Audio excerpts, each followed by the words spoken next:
Šibenik est une ville de Croatie, plus précisément sur la côte dalmate et adriatique, une agglomération d'environ 50 000 habitants. Son histoire remonte au néolithique, 4800 à 3900 avant Jésus-Christ, avec la découverte de poteries hémisphériques et coniques. La ville fut fondée au Xe siècle à l'embouchure de la rivière Šerka comme capitale du royaume croate.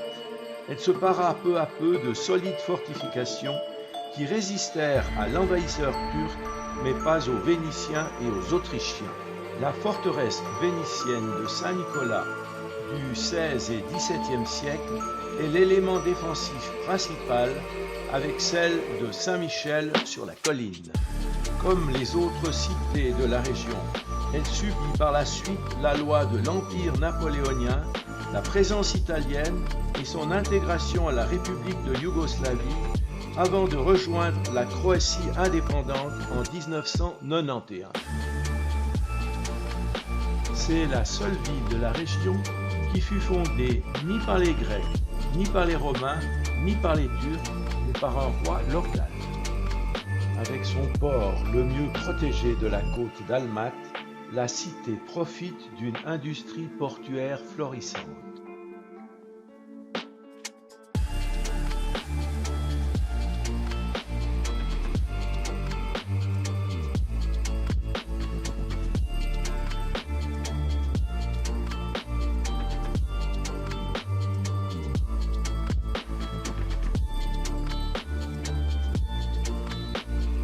Dans ces rues étroites, aux larges pavés, chaque 30 mètres, on a une église. Quasiment toutes sont catholiques, sauf celle-ci, qui est orthodoxe. Elle est tournée vers l'est, les catholiques le sont le plus souvent vers l'ouest.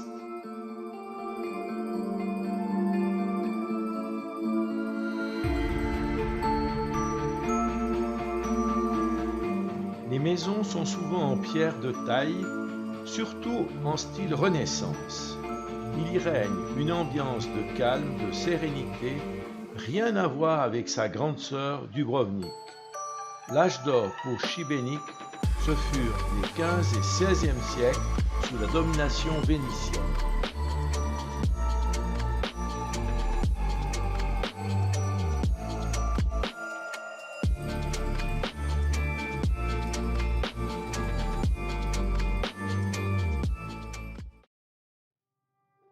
Devant nous, l'église de Saint-Nicolas, construite au XVIIe siècle.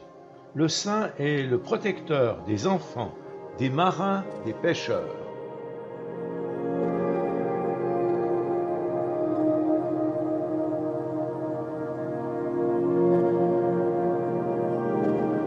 Voici la cathédrale Saint-Jacques, construite entre 1431 et 1535 par des architectes italiens et d'Allemagne. Donc, je vous avais dit plusieurs fois qu'on a construit la cathédrale pendant la période qui a duré plus d'un siècle. Bien sûr, l'architecte, Georges Almat, il n'a pas réussi de l'achever. Il est mort. Et son œuvre va être continuée par Nicolas le Florentin. Donc, il va continuer son œuvre en style Renaissance. Si vous regardez la partie inférieure de la cathédrale, vous voyez au-dessus des fenêtres de style gothique, il y a une frise de têtes humaines et des animaux. Vous voyez? Donc tout ce qui est situé au-dessous, c'est le style gothique.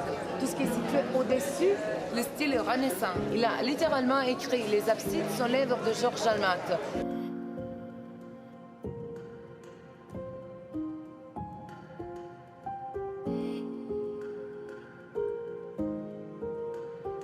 La totalité de l'édifice est construit en tuffeau blanc et en marbre.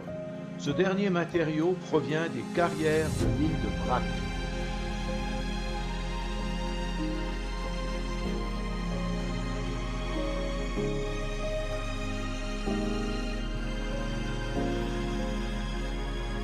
L'une des particularités de cette cathédrale, c'est sa frise composée de 71 personnages, finement sculptés, hommes, femmes et enfants, tous avec des mimiques différentes. Ceux qui devraient avoir des yeux bleus ont l'avant des globes oculaires concaves, ceux des yeux bruns l'avant des globes convexes.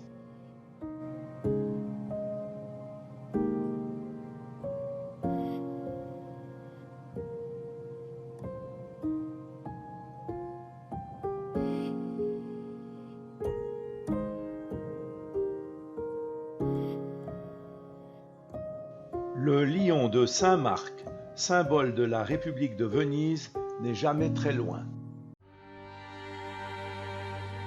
Le baptistère souterrain présente une voûte composée d'un monolithe richement décoré.